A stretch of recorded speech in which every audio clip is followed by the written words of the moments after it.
All right, welcome back to another episode. We appreciate you coming back out. As always, please like, subscribe, comment, and share. Want to say happy holidays. This is coming out on, it's Tuesday, February. Tuesday, 23rd. It would be 23rd, day before Christmas Eve. Christmas Eve, if you will. So happy holiday. Merry Christmas. Yes. And Hanukkah's just passed, so we said happy Hanukkah last time. It's 8 crazy days. You can say Happy Hanukkah again. It is 8 crazy days. Want to say Merry Christmas Eve. I know for the Italians, I believe Christmas Eve is almost as important or more important than Christmas Day. I always, as a kid, I always enjoyed Christmas Eve more because it's like you still have all the excitement building up of waking up and opening presents and all that. And then we'd always go to church for, I didn't grow up Catholic, but essentially midnight mass, the midnight service in the Episcopal Church, we'd go, and so we got to stay up late. We got to open up one gift. It was always pajamas. My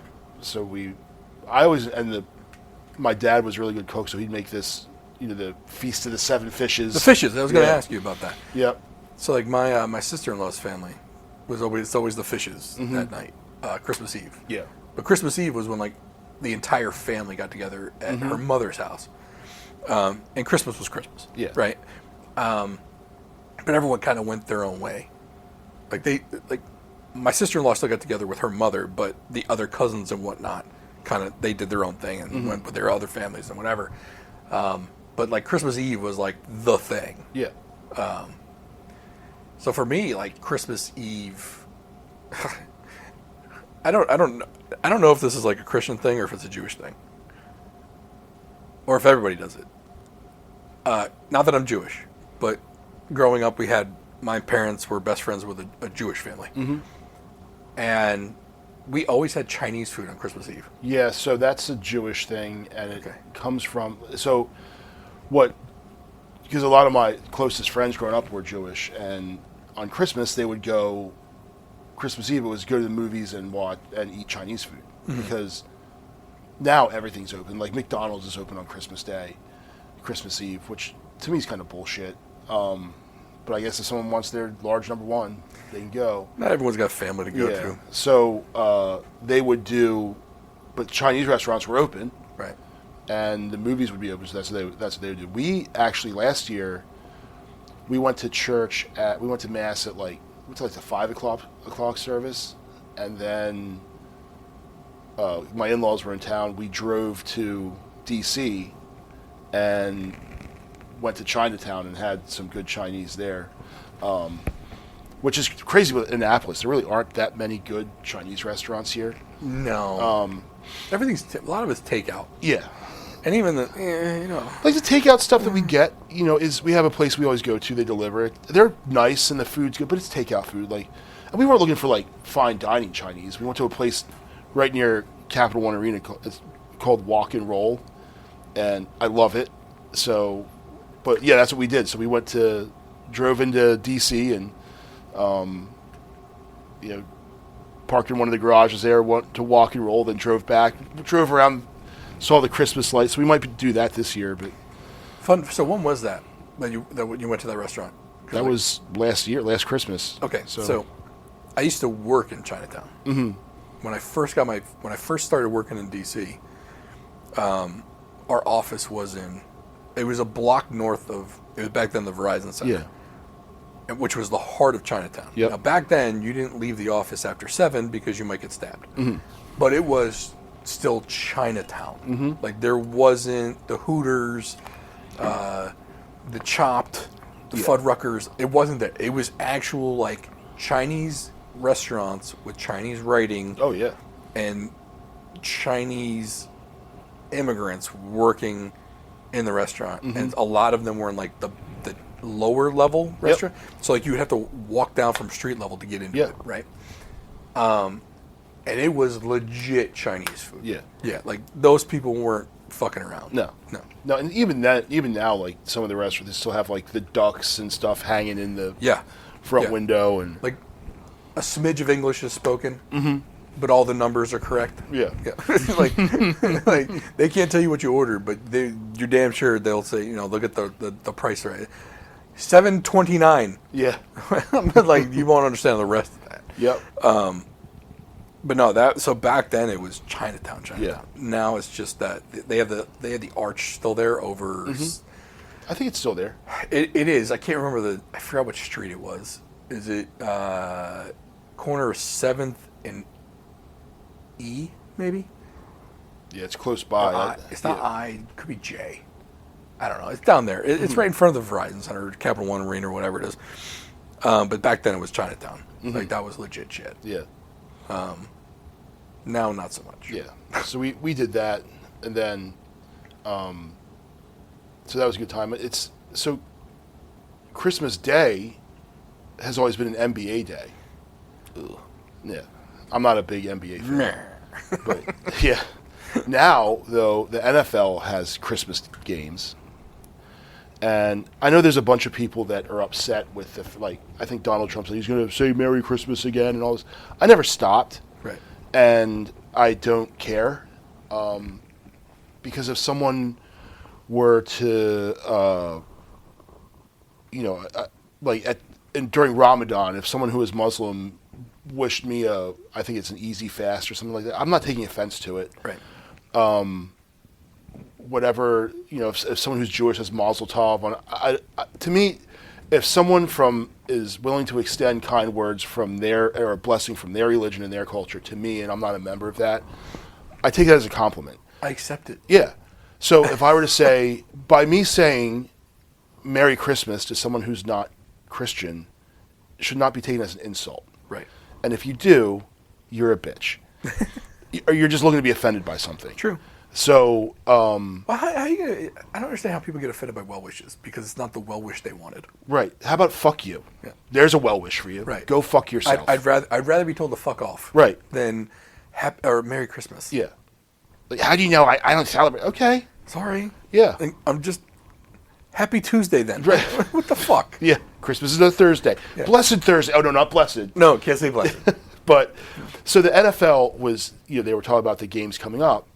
I was in the basement messing around with. I was trying to clean some stuff up because we had to look because it snowed. So of course the kids eat all their snow crap, and of course it was not where I had put it.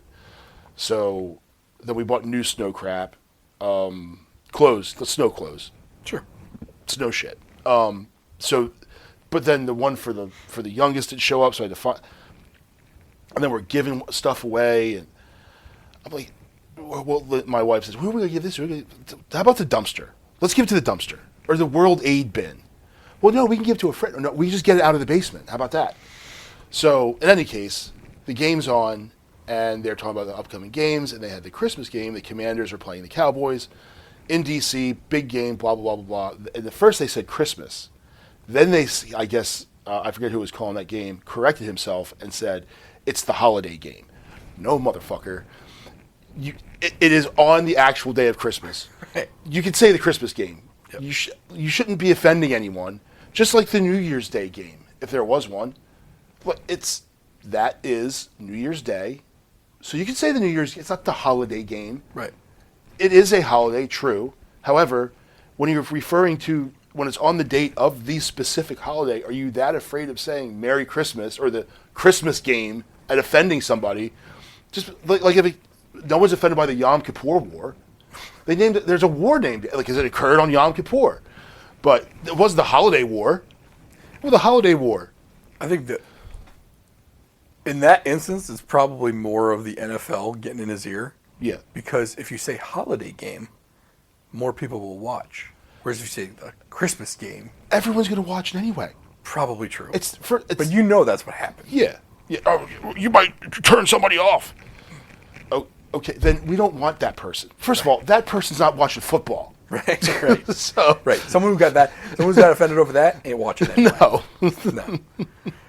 Yeah. It was interesting going back to when you were talking about the clothes thing.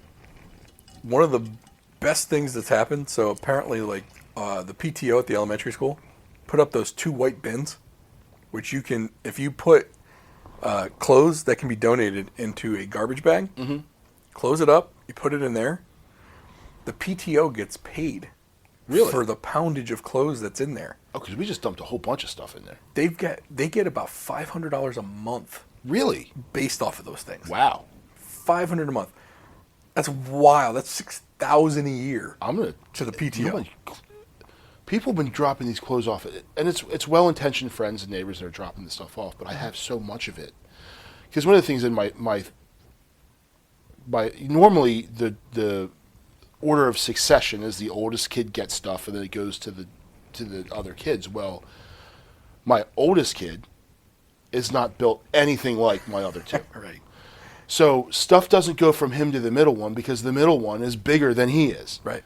The oldest is taller. He's 5'10" now. But He's taller than me. but he's built like he's thin. So the middle one is only 5'4", but he's also only 11. But he weighs probably 200 pounds of solid, just destructive power. We call that U.S. Steel and sex appeal. Yeah, yeah. When he's older, that's what Yeah. Yeah. Not now for all you fucking Epstein people. Shut the fuck up. Didn't mean it like that. And the youngest one is in the vein of the middle one. Sure. So we get clothes for the oldest one. They're not getting handed down to anybody. So they just go. The middle one, that stuff goes to the youngest one, but I think the youngest one's going to be bigger than the middle one. So now I'm kind of thinking like, and then people give us these clothes, so they'll stop at the oldest one, but they don't get handed, so it just piles up. So I've been using the hell out of those bins, just dumping stuff in there, and not junk, but like, some of this stuff's like Vineyard Vines and Nike, Under Armour, all kinds of stuff. Some of it, none of it's been worn. Yeah. Because we got hand-me-downs from people too. Well, the younger one's a little bit more into fashion than the older one was, so she's a little bit more picky with her hand-me-downs. Now, don't worry, most of her stuff is hand-me-downs, like 90%, but the other 10%, Yeah. But there was so much given to us with their older one that the younger one, like, there's not enough room in the closet for all of this. I'm out of space Right. for this stuff. So so every like 3 months we go through. Okay, time to go through the clothes. Mm-hmm. And like we usually have 1 or 2 bags of clothes, and it just goes to that. Now it goes to that bin. Yeah. And the school's getting paid off of it. That's good. I'd rather it goes at least the school's getting something out of it. So I have Rubbermaid bins full of shoes. And the kids with all their sports and all these cleats, and they wear the cleats for 3 months, so they're still in really good shape. I've been finding homes with some of the younger families in the neighborhood as their little ones are starting to play sports and talk about this. I tell them, don't buy cleats. Like, come and see what I got. dude, it's a $30 savings if someone can use a hand-me-down set of cleats. Yeah. That's practically brand new anyway. Yep. Dude, that's $30-$40 a saving. Oh, right yeah. there, at a minimum. Yep. Cleats are not cheap. Yeah. And I get stuff at Palladian Sports. I buy them cleats, and so my middle son for football, we couldn't find him cleats because he has very wide feet, but in his size, they don't. The next size up, they'll start going to those super wide shoes, but for his, they don't. So I actually found him New Balance lacrosse cleats, which he wore just fine, and there was no problems with it. And there, a lot of the, I call them the skinnies, like the receivers and stuff. They were wearing lacrosse cleats. They liked the way they felt better. So lacrosse cleats and football cleats are essentially the same. It's the soccer cleats that are a little bit different because the soccer cleats don't have the toe cleat. Mm-hmm. Lacrosse and football ones have the toe cleat. Yeah. Like the one at the very front. Mm-hmm. So that's why they're practically the same. yeah, They're interchangeable. Yeah. In all honesty, they call one a football cleat and one a lacrosse cleat for Probably, marketing. yeah. So you buy 2 separate pairs of right. cleats. Not me. No. Just one. No, there's no point in it. And even with softball, baseball cleats are very similar. Mm-hmm. If you're not using metal spikes. Yeah. Do softball? Are they allowed to wear metal spikes? No. Because baseball starts at It's cold, right? 13U. They can start wearing metal spikes. But one of the issues is some of the fields we play on are turf, so they can't wear. They can either wear plastic cleats or turf shoes. So we bought turf shoes for the oldest one, and he actually liked them and wore them on every surface. Mm-hmm. So They're more comfortable. yeah, feel more like sneakers. They're not as rigid. You're not getting like that extra speed because you're digging in with some cleats. Most of the baseball and softball fields everyone is playing on are rock hard anyway. Oh yeah, It's like playing on concrete half Yeah. the time. You're better off with a flat than a cleat. yeah. I mean, I don't know. Some of them have some loose dirt in them, and yeah, it's a pain in the butt. But I mean, this isn't. We're not. They're not a manicured MLB field. This isn't the top 1%. Yeah. You know what I'm saying? Like, you'll be all right. Yeah, we played on at a tournament down in La Plata, and the infield was sand, like the beach. Like the little brothers and sisters were building sandcastles in it, and you hit a ground ball, and it just went. It was like playing golf on a wet course. It's like thump, like it just died. So the boys are trying to they see the ball come off the bat, and they're starting to realize like, okay, I'm gonna play this one deep. No, it's like, boys, you're charging everything. Everything. Yeah. But the whole donating clothes thing, there's such an industry for it. Although apparently people are going in these thrift stores and they're like buying up all the shit that probably shouldn't be shopping in thrift. Like, don't get me wrong, I get people want to thrift and be thrifty and save some money, but a lot of times, like, you go into Goodwill. Goodwill is there for people who really can't afford stuff to be able to go afford stuff. Yeah. And so you got now like the hipsters and all going in there, and like, it's like, come on, man. Yeah, I never went in there because none of it would ever fit me. However, now, like the pants I'm currently wearing are 2X, where 6 months ago they were 4X. Nice. So now they can fit. It's also made buying clothes as a whole more pleasant, even though I still hate it. Mm-hmm. But I go and I found a whole section of my closet that I just kept stuff that didn't fit me anymore. Well, now it fits, and now all the stuff that doesn't fit is all way too big, and I donated them in the bin at the school. Mm-hmm. That was really heavy. PTO's going to get paid for that. So Well, if the other part of that bin is, so it's like a competition around the county. okay. If you're the top school in the county, you get an extra $100. Oh, nice. So our school's been like the top school, like 3 of the last 5 months. So Well, they get an extra $100 out of it. And the thing is, though, the next closest bin is, I think, over at the Best Buy, like where the Dick's is. I think there's one at the middle school. Is there one there too? Okay. I think there is. I'm not sure about that. And some of the other elementary schools might have them. I just don't know about it. Yeah, the only one I knew of was the one over by Dick's and Best Buy and all that. So I was dropping stuff off there, and there was a lady, and That's a big one. It's like yeah, 5 of them. yeah, and she's like waiting, and she spoke. I don't think she spoke any English. She spoke to me in Spanish. She kind of pointed to the bag. I was like, "You want it?" I don't know what she did with it. I don't want it. I don't care. She's smelling it. Do it. You do it. You do you. She's there right now, wrapped up in your shirt, Yeah. Her and taking in your musk. It's one of my old shirts. Hell, it could have been her and 3 friends in that thing. But She's just smelling it for the pheromones. yeah, who knows? Hey, Getting her hits.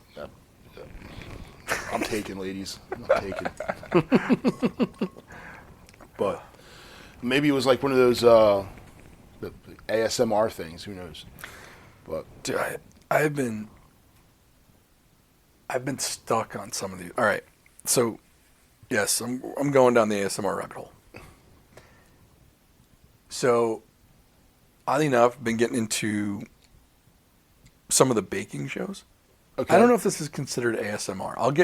I definitely get into some ASMR stuff, but I don't even know what ASMR means. I don't know what it means. I just know like you watch it on end because it provides like some kind of dopamine hit Yeah. while you watch it, or you're able to veg out to it. Yeah. So it's something along those lines, like extremely satisfying to watch. Like for example, like me, I like watching the lawnmower guy. Yeah. It's like SB mowing. Mm-hmm. But then there's the rug cleaning guy from like Serbia. Yeah. It's like There's a dude that washes cars. Like he finds old cars in the like barn finds, and then he details them. They don't run, but they're covered in dust, and he Have you seen Speed Bump Garage? The kid? No. With the speech impediment? Oh, yeah. Yeah. He has all these old cars. He goes out and gets them running. And He's done like the tractor, you- like a trailer thing. did he do the Ranchero? He did a Ranchero. Like he did a lawnmower one time. Dude, I'm watching this kid fix everything. Mm-hmm. I don't have a tractor. I don't have a trailer. I'm not going to get any of these things. But I'm watching this kid fix them. Like, I'm going to call him up tomorrow. I'm like, hey, I got nothing for you to fix, but can you fix it? Mm-hmm. So there's that kid. There's but the baking show, like the Harry Potter baking show. I'm watching that one. So ASMR stands for Autonomous Sensory Meridian Response, which describes a tingling sensation that some people experience in response to specific auditory or visual stimuli, often resulting in feelings of relaxation and calm. I'm not getting any of that. No, I just like watching. I like watching it. Yeah. No, I get none of the tingles. Yeah. Anything where someone's chopping vegetables up. Yeah. Yeah. So there's one I just started following. It's Melissa Bakes, and she does these 3-ingredient. She actually owns a bakery, but she does these 3-ingredient sheet pan dinners and when she's doing it, she reminds you of somewhat like, I can't think of anyone specific, but like you'll have a buddy, right? Mm-hmm. Like the dude's your friend, but then his wife's really cool, and it's almost like now you like her more than you like him. This is going down a weird path. No, it's not. It's not in a sexual where like she's just fun to like hang out with, and she's a funny woman, whatever, like life of the party type. So that's what it like. Oh, this. I almost hope that because I'm happily married. Sure. Like I want one of my friends to like be married to this person so that she can hang out, and she's funny. So, you still want me to jump on this? you don't have to. No, I'm still thinking upside down pineapples. Yeah, no. So, it's going back to the adult gifts episode at this point. but in any case, she does a lot of chopping and you know, this is cool, like throwing all these ingredients in and just not being super foodie like, but like actually cooking a meal that you could cook for your family that would still taste good. You ever watch like the kitchen gadget ones, or the gadget shows where they show like 10 gadgets and it's like, oh, this shit's fucking cool. Mm-hmm. Like there's the one. Okay, so it's like an art thing. So it's a flat disc, but it's made of rubber and it pops up, so it becomes like it almost not like a vase, but like a bowl type of thing. Okay. And like it can hold your paintbrushes, and so the bottom now has like a lip that's on the ground, and that's where you put paint. Oh. You can squirt out some paint, so you can dip your brush in paint.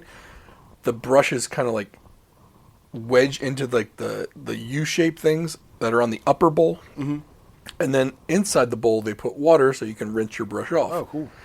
And so it's really freaking cool. So of course I watched like a 20-minute video on that for no fucking reason. I don't paint. I don't plan on painting. I don't have paints or brushes other than what the kids have. Right. But I still watched that for 20 minutes. I watched the Dustin Hadley guy on the Instagram.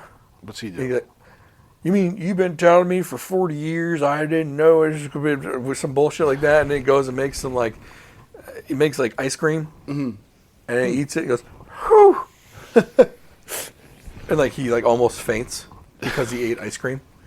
Or the other guy who's got the glasses on and he like does something he thinks is awesome, and he puts the glasses on, takes them off, and throws them. I think I've seen that guy. Yeah. But for me, if someone starts ripping an engine down, I'm into it. I do like I will that. watch a 30-minute video of someone. My favorites are like when they have a problem and they diagnose it, and then you get to see them do all the tests and stuff on the car. And then there's a guy who he has a mobile mechanics business. Parker. Yeah, and he Parker's goes and mobile just, mechanic, yeah. and he fixes people. Like he'll find people broken on the side of the road and like fix their car. Like I love that guy. I have a problem though, because once I watch it, not him, but the mechanic guys, I automatically think my car's got a problem. Like, oh shit, I did hear a bird tweet in the sky. it must be my fucking camshaft. Yeah. It's a head gasket. Right. It's going tomorrow. And so I gotta temper my watching because then the other part of it is, you know what? I could do an intake manifold gasket. No, I fucking can't. I can't. I need to stop thinking that I can. Because I saw a guy on YouTube do it. I think if you had the tools, that would be I don't have the tools. I would have to spend so much money on tools to be able to do it. But they do it with a ratcheting wrench. Yeah, I would just need other stuff. They're doing it with like a drill bit. Yeah. Somehow. I like watching the engine tear down so much. I want to go buy a junkyard engine and tear it down. But then I'd have to buy an engine mount, and an engine's heavy. I don't have a garage, so how do I get into the basement? Right. Someone have to there's just the logistics make it impossible. Awful. But if I had a garage, there'd be an old, Iron Duke in there that I'm ripping apart. Dude, do you know how many times I'm like, watch these? They got their own garage. Like I watch Rich Rebuilds. Mm-hmm. He's got like this one lift garage. I'm like, what would be really fucking cool? Go buy a one lift garage, just hang out there all day and make YouTube videos. Yeah. Like these guys do it. Yeah, why can't I? Right. Like, God, this would be great. There's another guy. Have you seen Rebuild Rescue? Not ringing a bell. So he goes and he makes deals with people that have like these vehicles that are just broken down in there, and pretty much it's like, hey, if I get it running, can I have it? And they do. So he did an old Jeep CJ, and pretty much his whole thing is engines need three things: air, spark, and fuel. As long as it's turning, and he gets them running all the time. So then he struck a deal with a guy for an airplane. It was a twin engine, some sort of Beechcraft, but with two engines. So he goes and says, if I can get it running, can I have it? Well, he gets it running. The guy gives it to him. And he ends up completely redoing this airplane. Well, now he's almost exclusively doing airplanes, and he's got a ton of them. He actually went and got certified as an A&P to do it, because airplanes are different. You can't just go and, even if the airplane needs a new spark plugs, you can't just go change it yourself. You can, but an A&P has to sign off on it, someone who's certified. So he went and got so he could do, and he's done a whole bunch of airplanes. If I see that guy, I'm bought in. I'm watching the whole thing. I've got a weird one, and I don't know if this qualifies as ASMR, but it's the ones where they do videos comparing flights. Okay. It's like Delta's business class versus American versus British Airways, whatever. Or they just show you, this is what British Airways first class or business class looks like. I've already said I don't like flying, and I don't travel very often. I don't like going anywhere. But I love watching those videos just on the off chance. I almost want to have the experience without being in a plane. Like just on the ground? Yes. I don't want to be in the tube. Yeah. But the idea of the seat, the in-flight entertainment, the meals, the service, just spend 8 hours not go anywhere, just chilling. I almost kind of, yeah. But I don't I now that it's been said out loud, I see how crazy that sounds. But I guess maybe I just like watching the video, because if I were ever to take a flight, for one, there's no shot if I ever go to Europe, which I probably won't, that I'll ever take an economy seat. It's business class or first class, which of course would cost me, business class round trip I think is like $5,000. Yeah. From here to any place in Europe. And you'd have to leave out of Newark. BWI will not take you there. No. BWI has, British Airways flies in once daily. It used to be a 767. It's now a 787, which is pretty cool. It's brand new. The Dreamliner's a nice piece of equipment there. Yeah. So yeah, I watch those guys. I also watch the aviation industry guys that tell me about all the Boeings and why the 797 isn't there yet, and why the 737 MAX 10 isn't flying at the moment. Yeah. All the stupid regulators. I know what the fuck I'm talking about. Yeah, I learned about all the airports, although I had to do that for work. And other infrastructure things I had to learn about. Yeah, there's I don't get training at work. I have to watch YouTube videos. That I shit you not. And for those of you that know where I work, it probably comes of no shock. there's a girl. Her name it's Fly with K, Okay. and she has her own airplane and flies around and does videos on. And she has cameras set up in the cockpit as she's flying, but she's never distracted by the cameras, and she's talking through her checklist. She's technically a very proficient pilot. Like you're supposed to like speak through your checklist so you know you've done it, and she does all that stuff. Her radio calls are all great.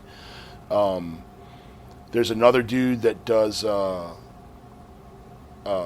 He breaks down crashes, and then shows where and a lot of times it's not the big air disaster ones. These are like private planes that crash. I saw the one they did on the UPS crash. Mm-hmm. They had one on that. Yeah. The one where the engine came off of it. I think so. Yeah, that's not the first time that's happened to that particular type of airplane. It's a McDonnell Douglas plane. DC-10. Yeah. They're old as shit. Yeah. Oh yeah, they haven't been made in years, and now they're pretty much, I don't think any are in passenger service anymore. I mean, you got to figure for them, a crash, other than the lost cargo and maybe the pilots' lives, it's not like you're losing other people's lives, other than the pilots. I mean, rest in peace. Right.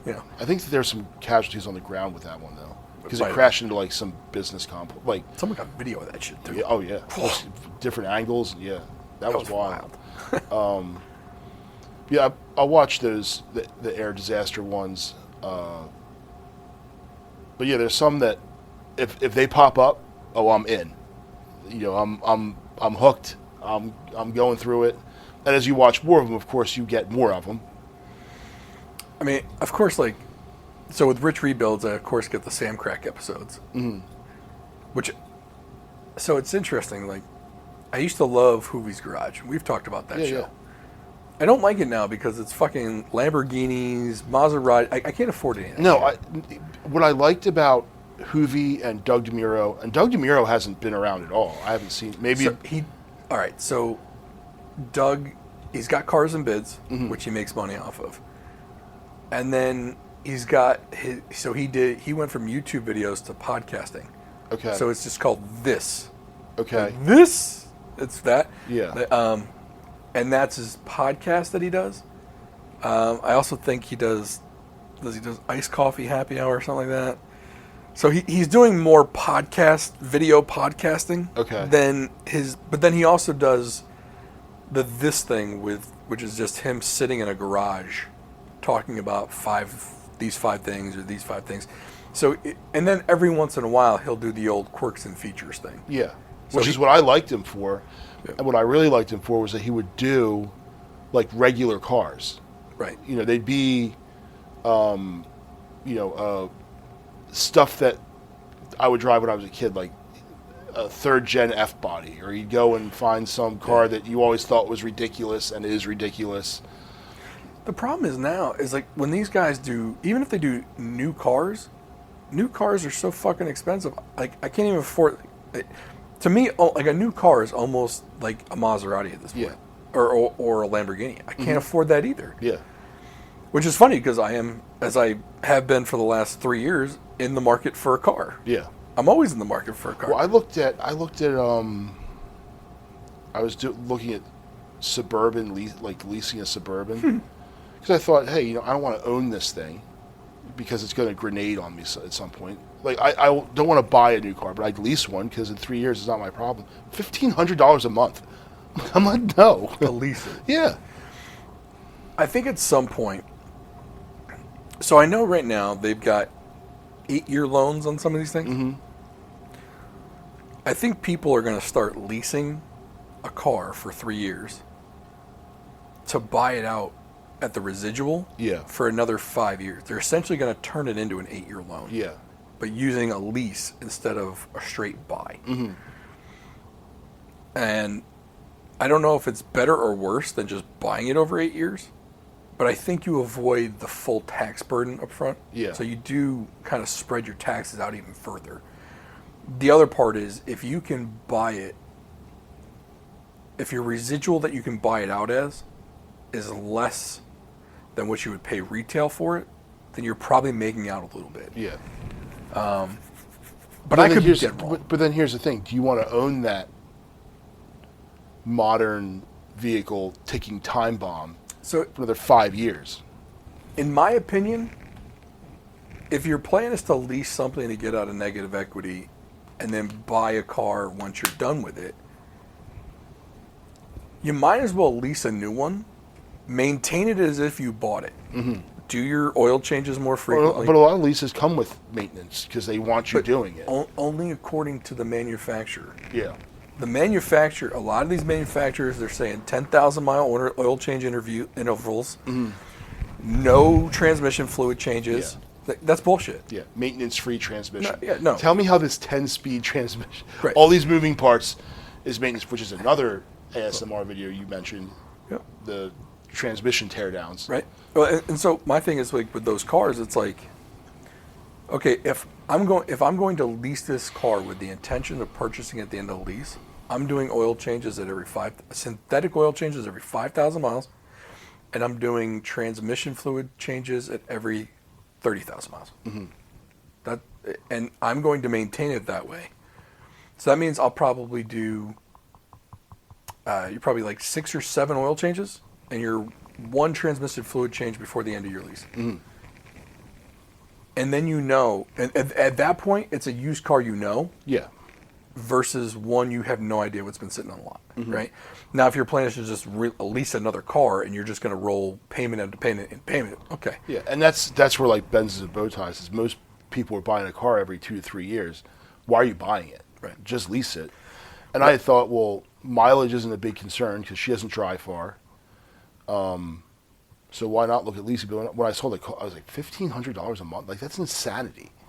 So, like, I've been looking at these Jeep Grand Cherokee L's leases, Dodge Durango leases, and the best deal I've seen is not on one that I would want. I like a few options in the car, but on like a lower level Laredo, it's like $460 a month with $4,000 out of pocket up front. That's expensive. That's a lot of money. Yeah. I mean, keep in mind, like when I bought my Equinox, and don't get me wrong, apples and oranges, I get that. I purchased that for $450 a month on a purchase, and that was probably right around $26,000. Right now, if you finance $25,000 at about 5.5% interest rate with excellent credit, you're looking at a $460 payment. So do I want this $25,000 used car? Now, a $25,000 Jeep Grand Cherokee L is probably about 4 years old with 50,000 miles. It's out of warranty. It's going to cost me $450 a month, $4,000 up front. And I don't know what the fuck. It's got no guarantees at all. Mm-hmm. Or I can lease one, $4,000 out of pocket, and when I'm done, I still have a payment. Versus me putting 3 years of payments on a 5-year loan. Like that $460 amount, that $450, $460 amount is a 5-year loan. Yeah. Do I want to have only 2 years left of a payment when I'm done at the end? So basically you do 3 years at $460. We're talking the same down payment.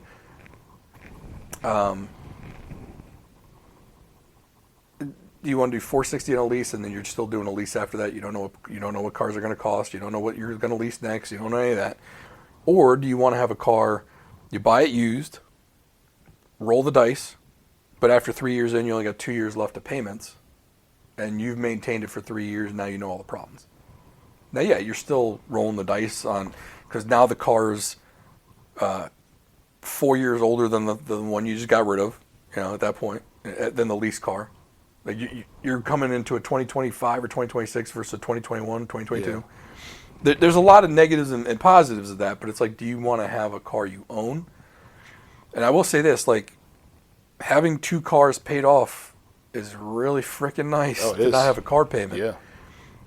But I also know that's probably not going to be the case for a while, for a long time.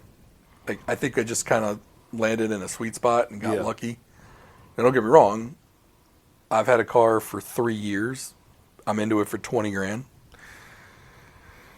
So you're looking at roughly, what is it, 7 grand a year. So about $500 a month. Mm-hmm. So Yeah. I mean, I paid $500 a month for a car that's paid off. I just paid it all up front, or I spread it out with Repairs. Repairs. So did I really? No, but here's the thing, though. I'm also comparing. I'm not comparing apples to apples again. I mean, if I were to lease a new Tahoe Oh my or God. Yukon, it was $1,000. Yeah. So I got that size car for $500 a month versus $1,000 to $1,200 a month. Big difference there, Right. Right. So you got to compare apples to apples in that regard. I'll be honest with you. $450 is probably my tops what I will pay for on a car. I just don't want to throw money more than that on a car each month. Yeah. It's hard to it's really hard to do, and unless you're really willing to gamble. I mean, the other part of it is, I mean, you go and buy like a 2018 or 2019 Honda Pilot. Mm-hmm. I mean, it'll be reliable. Yeah. Or a 2018, 2019 Highlander, but that's smaller than all the others. Mm-hmm. And then there's some Honda Odysseys. You can go that route. I mean, I'm talking like the 25 range, 25, 27 range. If you're at 25, around here, you're probably 28, 29 out the door. I'm trying to be out the door 27. I'll put $3 grand. I'll finance probably 24. But it's tough to get a 3-row SUV. Like, other than like, I can go a Mazda CX-9, but that's a 4-cylinder. Yeah. And it's smaller. The Highlander, really reliable. V6, but it's small. Like if you need 3 rows and storage behind it, the Highlander's not for you. Yeah. The only ones you can go with, a Honda Pilot, Traverse, or an Enclave, the Grand Cherokee L, and I'm talking like you. So we're in like we're like in the 2018 to 2021 range, because those are the ones that are going to be in that 25 to 26 range, with about 50,000, 60,000 miles on it. So those are your options. You get VW Volkswagen Atlas, but who knows what the fuck that is? Is it going to explode? Yeah. And to be honest with you, the one that's probably the most reliable, and this is going to sound shocking to a lot of people, is a 2020 to 2021 Chevy Traverse with the V6 or the Buick Enclave with that same V6 and the 9-speed transmission. After 2020, they basically got them super reliable. Mm-hmm. And actually, you can get the 18 or 19, but have them do the software update on the transmission and the engine. Mm-hmm. And it should be the same. And they were fairly reliable at that point. The only thing you got to worry about is the direct injection part, but get the top end walnut blasted. It costs you about $450. Treat it like regular maintenance. So there's those. But yeah, that's still $450 a month. Yeah. And I like having 0 a month. I love 0 a month. 0 a month's fantastic. Yeah. Unfortunately, 0 a month. But again, though, is it really 0 a month? Right? I'm paying $500 a month currently. I just paid it all up. I paid it all up front and repair bills. Right. Now, the longer I keep it, the lower that amount is going, but it's not serving the purpose I need it for anymore. Yeah. It's just not. So I got to change it. Now, I'll probably get $5 grand from someone for that. Easy. Mm-hmm. Because now it's mechanically sound. Yeah. Like, the only thing is the paint's fucked up on it. Well, that's good. Comes with that vintage. Well, and anyone who wants that thing isn't going to give 2 shits about the paint. Yeah. They might just clear coat it and be done with it, just so it doesn't get to rusting. Yeah. And there's no rust on it, which is rare for those things. Sure. I mean, with all the new parts on that thing, especially the rebuilt trans, shit. I mean, the engine and trans on that thing's worth $5 grand alone, Yeah. if not more. So, I mean, I'll eventually put it up for sale. Someone's going to pay me. I'll probably put it up for sale for $6,500. Someone's going to pay me $5 grand, $5,500, and I'll take it. Mm-hmm. And that'll essentially be the down payment I put on the other car. Yeah. So at the end of it, and this is where I think, maybe I should have done this off Jump Street. Would the car have been in the shop less? Probably. right? Less of a headache. Okay. That would have been, so like, yeah, I've been paying $500 a month, technically. Well, I could have been paying $450 a month and the thing wouldn't have been in the shop for 2-3 weeks at a time. Right. 5 or 6 times. That's where the pros and cons are, right? So, looking back on it now, would I have done the same thing? Yeah, I like the experience. Was it a pain in the ass? Yes. But have I enjoyed owning it? When it's good? Yes. 100%. I mean, I love the stereo I put in there. I like the ride around town. I'll be hard pressed to sell it. So I don't regret doing it. Never mind the fact I got to drive a GMT 800 for 3 years. One of those bucket list cars for me, which I know people are like, that's a bucket list car for you? Yeah, it was. I like the way they looked. I think they drive awesome. Yeah. I got to drive in a big ass SUV for a while. It was just I don't know. I have different tastes. You know, it's like a Lexus LS. I would love to have one of those for a while. Yeah. I did want a Lexus GS or an LS or GX or LX, but they have the same problem that this Yukon does. You put the third row up, and there's no room There's not a behind lot it. of space. Like that's what was killing me, and so that's why I started looking at the Expeditions. And I'll tell you what, I drove the Expedition. I loved the way it drove. If it didn't have the cam phaser and the 10-speed issue, like eventually they'll be 2023s will be used and in the price range, and I may look at them then because they drive phenomenally. That's not a solid rear axle on that thing. I think it's independent rear suspension. That I tell you what, it's a nice car. So yeah, I think I would probably do the same thing again. Was it the cost-effective thing that I thought it would be? No. Yeah. There were a lot more repairs that had to go into that thing than I thought was going to have to happen. So, but want to make an excellent video? If someone bought that and did the paint job on it. Yeah. Oh yeah. Yeah, that kind of satisfies the Recondition it? yeah. Like recondition some of the dash parts, the steering wheel, re-dye that, or put a new one on there. Yep. I'm telling you, whoever gets that thing, they're gonna get it for cheaper than I got it. Like I'm into it for probably $20. They're only gonna be into it for $5, and there's gonna be far less work for them to do on it. Yeah. And the average person wouldn't have done half the shit you did. No, So whoever buys that's just going to drive it till it dies. probably, which Yeah. would make me a little sad. I would love to see someone take it and just refurbish the shit out of it. The interior, the paint, Yeah. all that shit. Because that's what I would have liked to have done, but I'm not going to. Right. So someone should take it, have $5,000 into it. You got all new parts, you got all the mechanical bits sorted out. Turn it into like a show truck. Lower it down an inch or two. Just I don't know, man. I would love it if someone. I would probably sell it at a bargain if someone was going to do that, and just say, "Look, I want to see it when it's done." Yeah. And if you don't finish it, You know, it's funny. So we're going to go pick up my father-in-law's old car at some point. It's a 2011 CRV. It's got 169,000 miles on it. It'll run forever.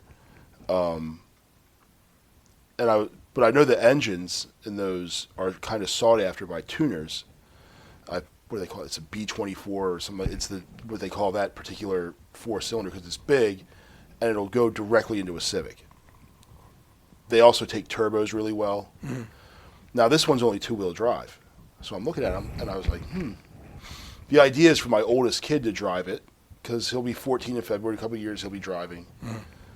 So I'm thinking it would be cool if we did some things to it. So it's that old lady ice blue color that I don't know why they make that. You see a lot of it out there. I guess somebody likes it. Sure. Another color I don't get is gold. You see gold cars. I'm like, what? Who picks that? Some people pick it because it's why I got a shit brown car. yeah, Want to know why? Because I got a good deal on it. yeah. But like you'll see, like one of the kids in the oldest carpool, like they just bought a car. It's a gold Infiniti QX 56, the big one, and then they have a gold Jeep and a gold Highlander. I'm like, what's it? I guess you're the person that likes this color because you got 3 of them. Gold. Anyway, I'm looking at this thing like, what can we do to it? It's like, oh, we could lower it a little bit, turbo it, maybe wrap it to get rid of it, because you can't have a lowered turbo freaking ice blue car. It's gonna look dumb. So, or not lower it, just tighten it up a little bit, turbo it, but leave it as a complete sleeper. Here's it. You want your 15 or 16-year-old kid eventually when they're 16, you're going to give them a turbo box? No. No. Do that thing without the turbo. Yeah. Just teach them how to do spark plugs, coils. I'll get him some piece of shit and I'll play with it. Right. So another part of it is once I get this one done, I think I'm going to go and look for like just a real shit box to have a third car. Mm-hmm. And actually the one I think I'm going to do is a Lincoln Town Car. Yeah. Oh yeah. And the reason why is because when one goes into the shop, I want to have another car. Mm-hmm. Like I don't want to be stuck with one car. Having a third car is nice. And what better one to have than a town car? Yeah. Right? The only thing is this time I'm going to make sure it's fucking mechanically right and not have any issues. I'll make sure a mechanic sees it first. Was it the town car, the Signature Series? I'll make sure it's grandpa owned. So because you can still find some of those with like 60,000 miles. Oh, yeah. Like a 2011 with 60,000 miles on it. Never even driven. Yep. I'll find one of those. Yeah, the dude up at the Lincoln dealership up in Pittsburgh, Biondi or Biondi. Yeah. He was showing one, and he started.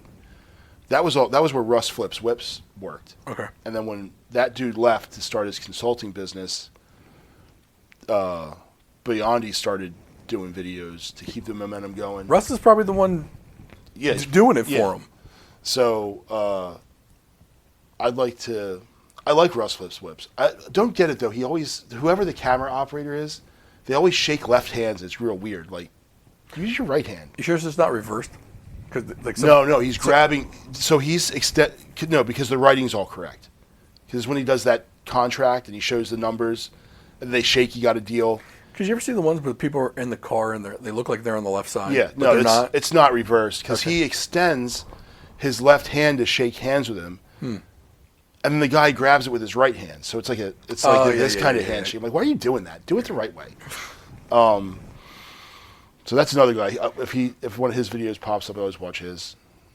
Benzes and Bow Ties, I watch his. I watch Benzes and Bow Ties. It's the same video every fucking time. Yeah. Someone's got negative equity. Yeah. They're rolling it into some car. Yeah. He's saying which car they can put it into. Mm-hmm. They didn't give him enough information. Yeah. It's the same video, and I watch it every time. Yep. I watch his. We talked about in the last episode, the Chevy dude. Mm-hmm. I watch his sometimes. He kind of annoys me sometimes. He's annoying. And sometimes he'll be talking about a car. I'm like, dude, that's not accurate at all. Right. Like, what are you talking about? He reminds me of a car guy who doesn't know the issues with the cars he's selling.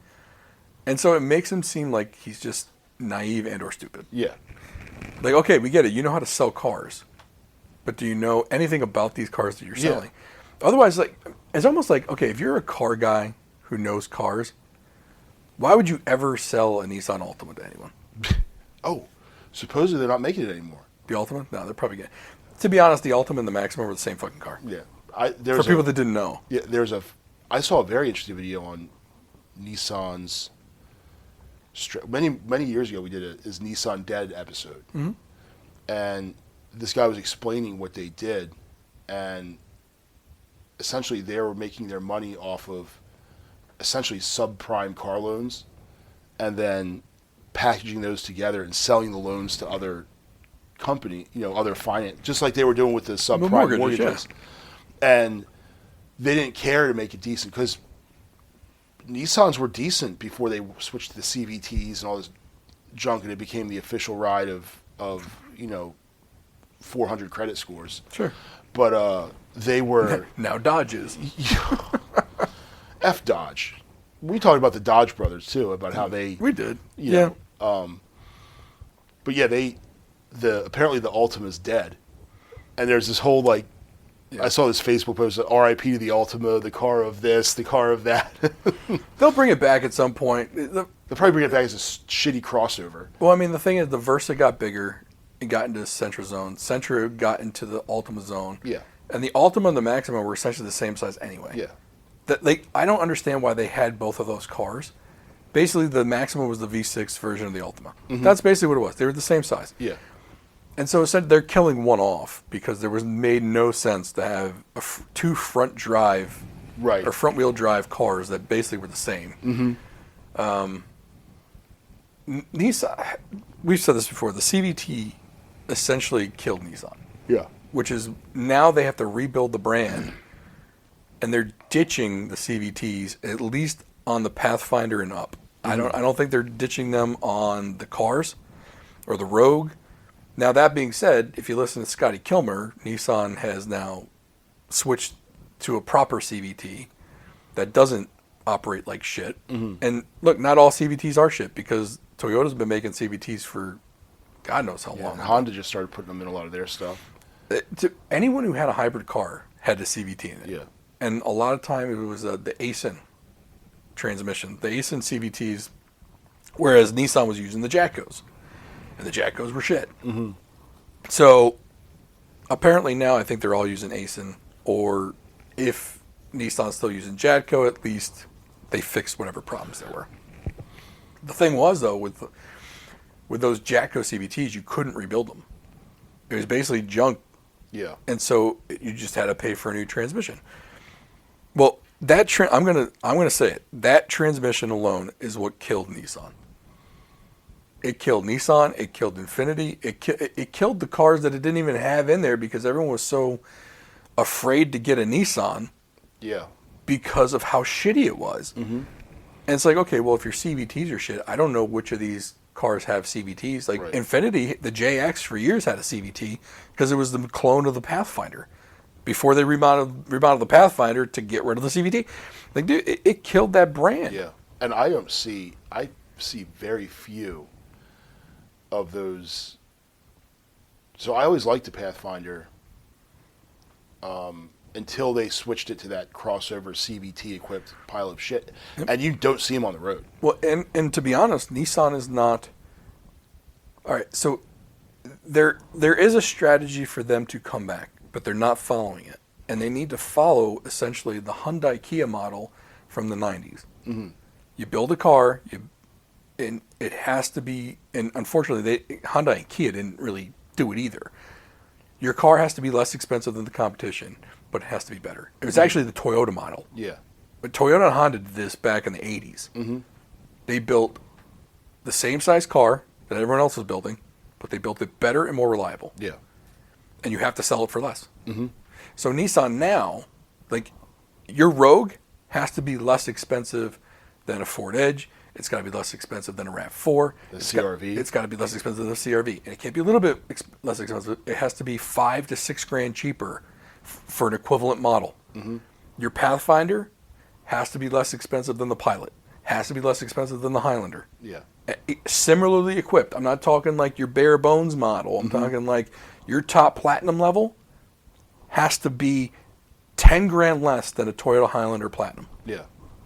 That's how you've got to find, and that's how you have to get people back. Because you've got to get people to own it for 5 to 10 years before you're then considered reliable. Yeah. It is a 10-year rebuild. Mm-hmm. And if you don't want to do it, you're going to be searching for a buyer again. Yeah. Like, you went from Nissan to being Nissan. Then it was Nissan Datsun, and then Renault stepped in. Then they had to separate from Renault. Mm-hmm. Then I guess Fiat was giving them some parts and shit. And then Honda was supposed to come in and buy them because they were about to go bankrupt, and that shit fell through. Because Nissan was going to play hardball. Mm-hmm. But you have nothing to play hardball with. You're not negotiating from the position of power. No, and the only thing they could really say is, well, we have good electric cars. Because they've been making the Leaf for so fucking long. Like, that Nissan Ariya is a good electric car. Mm-hmm. Not going to lie. But everyone caught up to you. Yeah. So your one thing, your IP that you could sell to these people, they don't need you anymore. Mm-hmm. So the way for Nissan to make a comeback is you have to make the equivalent car for 5 to 10 grand cheaper than everybody else. So people will actually buy your shit. Especially, and now is the best time to do it. Because the mid-size SUVs that are at 35 starting for base model, great. Bring yours in at 30. Yeah. Bring your base Pathfinder in at 30. When they're selling for, I mean, a top-of-the-line Highlander's like 60 grand. Yeah. Your top-of-the-line Pathfinder, 50 grand. Mm-hmm. And you need to have like the middle of the road, 36 grand. 35, 36 grand. Yeah. And people will flock to it right now. What a Chevy, what am I going to get? Chevy Traverse RS for 54? 52? 48? Yeah. You come in with something at 36 and people will come. Mm-hmm. You build it and they will come. And that's how you have to rebuild that brand. But I think it's the finance guys are more concerned with just squeezing every dime out of it that they can, the cheap way. And I think that's a issue with a lot of things. I was listening to Matt Walsh. He did a short podcast on why restaurants are so terrible, and he went through a whole bunch of reasons. One of them was the private equity. Oh yeah. And then he gets one of the interesting things was there's essentially one mozzarella cheese producer in the country, and they of course want to sell as much cheese for the biggest profit that they can. So what do? The quality of the cheese goes down. So all the pizza places are buying cheese from these people because they're pretty much the only people that build it, that make it. Look at the mozzarella sticks from the different pizza joints. Mm-hmm. Don't tell me they don't look look the same. There's very few that look different. Like you get the long thin round ones. Yep. And then you got the almost square looking ones. Yep. That look fucking disgusting. Yep. And my sister is she's partners in a restaurant in West Virginia, but she was worked in kitchens for pretty much forever, and she was no fun to go out to eat with because she'd be like, oh, that comes in that's whatever from U.S. Food Service, that's this from U.S. Foods. It's all U.S. Food Service. Every restaurant's selling the same shit, and it's all junk. Unless you go to some really small mom and pop place where they're still making their own things, or a super high-end place. But your average restaurant is just crap. I would love to know the data. Like, I haven't been to like a TGI Fridays in years. Oh, I couldn't tell you the last time I was in one. Like an Applebee's. Now, don't get me wrong. I know they're bigger in smaller towns where like boutique restaurants aren't going, right? Yeah. But like around here, there's a ton of independent restaurants. Mm-hmm. So like TGI Fridays and Applebee's probably just ain't doing a whole bunch of business. And if they are, it's people that just don't know any better. There's still a Fridays, I think, in... It's Harbor Center. Yeah. Yep. Still right there on the corner. Yep. That was probably the last time I was in a Fridays. Yep. And who knows, it might be all right. I have no idea. I'm not trying to knock Fridays, but... I never understood how Red Lobster maintained a restaurant in Annapolis. Right. I'm like, how... Of all... And we were... Food in Annapolis, to me, isn't that good. Like, it's almost like airport food. It depends on where you go. But you go downtown, it's kind of a captive tourist audience. A lot of those places, to me, aren't the best. I don't know, man. There are places off the beaten path that are like go to Eastport or up on West Street. If you go to like Chicken Roots Deli, no, that's a good spot. Like that's on Main Street. Yeah, but the other, everyone raves about Iron Rooster. It's okay. That's privately owned. Yeah, Fed House, right? They're all privately owned. Right. Fed House, it's okay. O'Brien's, it's okay. Like none of it's like, oh damn, this is good. But the one thing that they do all collectively do pretty well is seafood because it's right there. Right there, yeah. And I'm like, so you have all these good seafood places to go to, and you're going to Red Lobster? Yeah, that I just don't get it. It's like Long John Silver's and Red Lobster. Yeah. In New York, you'll see, an Einstein Brothers Why would you go to Einstein Brothers, which is terrible everywhere? Or Domino's. Yeah. In New York City? No. I'll never forget being in Times Square and watching the busloads of tourists go to TGI Fridays. I'm like, you can eat anything from anywhere in the world at any time of the day, and you're going to Fridays? That hurts my brain. Honestly, one of the best things about my wife, and I'll probably get torched for this, but whenever we go somewhere, she's always looking up like the recommended places to go. Mm-hmm. Like, I don't know which sites she's on, but we always end up at like a really cool place. and it's not hipster shit. It's Yeah. not. It's not all that. I mean, I'm sure we've been to a hipster place. If you're not but- looking for, she's not looking for artisanal pizza. No. She's just looking like she found like in Philadelphia. She found like a Jewish deli in Philadelphia, off the beaten path, right? So we weren't eating at like some Applebee's or something Yeah. in Philadelphia. Like we went to a place in Philadelphia known for good food. Yeah. Right. Like she finds that shit. So I'm fortunate enough, like where, yes, I'm a round individual, but at least I've been eating good food. Yeah. Right. Yeah, you got that way by enjoying yourself with and I'll tell you, quality. that Jewish deli, the frickin' portion sizes were enormous. But no, so yeah, I don't know how people do. It's like you're gonna go to Kansas City and you're gonna go to Red Hot and Blue Right. for barbecue. Yeah. No, Yeah. You don't do It that. doesn't make sense. No, Like I never understood, because my wife is from New York, and I never understood how, like, I'd see a Papa John's car. Like, who's ordering Papa John's? never mind the fact there's like 8,000 pizza joints Yeah, from New York City to Long Island and Connecticut.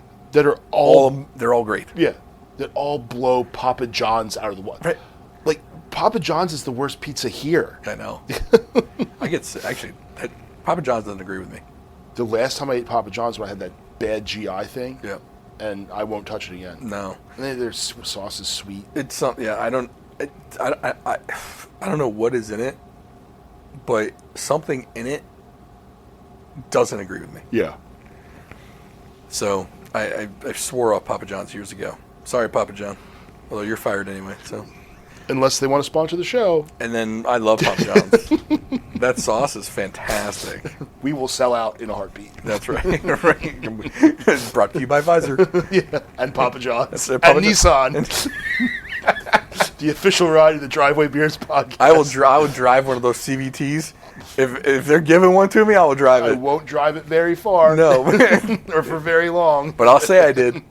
I'll let all you know I drive it everywhere. And it's fantastic for the right dollar amount. All right.